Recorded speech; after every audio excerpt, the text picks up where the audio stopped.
Αν αναλύσετε τη λέξη επιχειρηματικότητα, κατά το λεχθέν από τον αρχαίο Αθηναίο φιλόσοφο αντισθαίνει αρχή γνώσης ή των λέξεων επίσκεψης, θα δείτε ότι όλα αυτά που περιέγραψα είναι επιχειρηματικότητα. Και όλοι όσοι τα κάνουν, και έρχομαι τώρα στο ποιο είναι το υποκείμενο που είπε ο Γιάννης Καλογύρου, όλοι αυτοί είναι επιχειρηματίες. Όταν λοιπόν προκλήθηκα να ανέβω σε ένα ορεινό, πώς το γνωρίζουν όλοι, σε ένα ορεινό πανεπιστήμιο και να προσπαθήσω εκεί, μου λέει εδώ η Ρόδος του το πείδημα, πείσε αυτούς τους ανθρώπους ότι η επιχειρηματικότητα είναι καλό πράγμα. Εγώ τη δέχτηκα την πρόκληση. Και μάλιστα είπα ότι όχι μόνο θα πάω, Μανώλη θα το φροντίσεις, αλλά θα ζητήσω να βιντεοσκοπηθεί η παρουσίαση. Εάν αποτύχω, θα δείτε ένα βίντεο γεμάτος εγώ με γιαούρτια. Εάν πετύχω να τους πείσω ότι τελικά επιχειρηματικότητα αλλιώς τα ξέραμε, αλλιώς τα νομίζαμε. Αυτό που λες έχεις δίκιο. Αν κατορθώσω, αυτό το βίντεο πρέπει να προβάλλεται σε όλες τις ΜΟΚΕΠ, σε όλα τα πανεπιστήμια.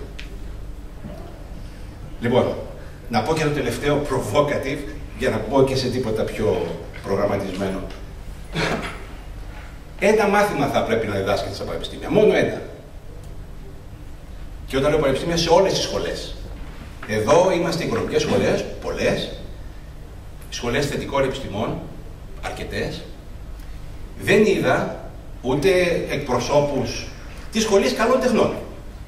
Είστε εσείς, συγχαρητήρια, διότι είναι η εξαίρεση στον κανόνα.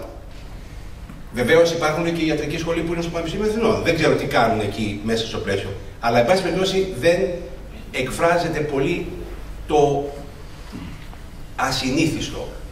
Πώς αντιμετωπίζουν οι μουσικοί, ας πούμε, ή οι καλλιτέχνες στο θέμα επιχειρηματικότητας, ή οι γιατροί.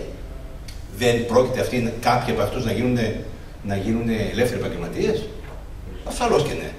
Δεν χρειάζονται γνώσεις επιχειρηματικότητας? Ασφαλέστατα.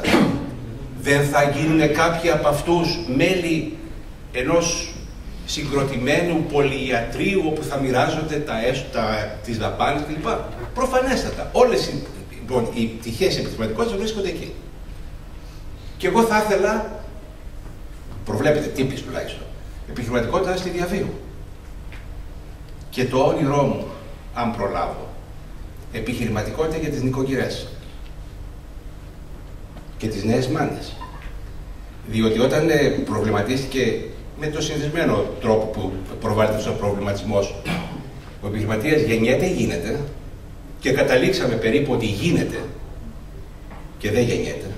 Στο γίνεται δεν πρέπει να εστιάσουμε μόνο στις διαδικασίες τις εκπαιδευτικές.